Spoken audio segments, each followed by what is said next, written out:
I grew up on a dairy farm, and my father was a very inventive guy. He invented different machines, and I watched him build those machines in his shop.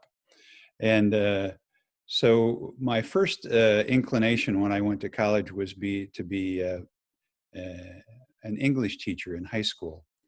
And I started out that path. Discovered that I wasn't a very good teacher, at least wasn't a very good high school teacher. So I cast about for something else to do.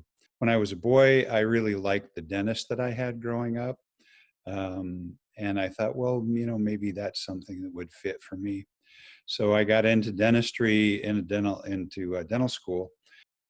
Discovered right away that I really liked orthodontic um, procedures that we did with our patients then. So I got interested in it.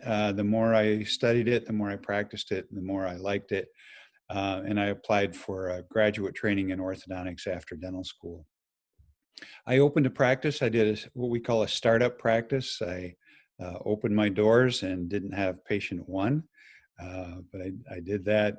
But gradually over the years, more and more patients came, and I became more busy and really enjoyed my career. Uh, and sort of in my father's footsteps, I would see challenges in orthodontics that I didn't have an appliance that would address that. And so I would go to my workshop and invent different appliances, modify them or work on them, which was really fun. That was a big part of the fun of my practice. So I did invent orthodontic appliances, and I have a couple of US patents, which was a lot of fun to apply for those and be granted that.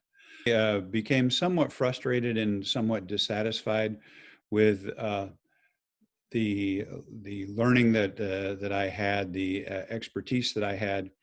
I was always trying to do better, find a better way to give my patients better results, with more comfortably in a shorter time.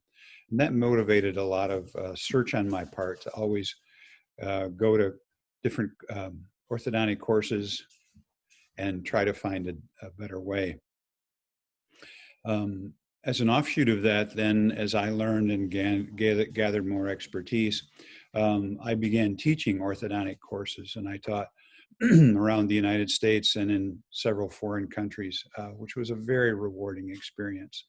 I also got involved with our Journal of Orthodontics and published articles in those journals on some of the advances in orthodontics.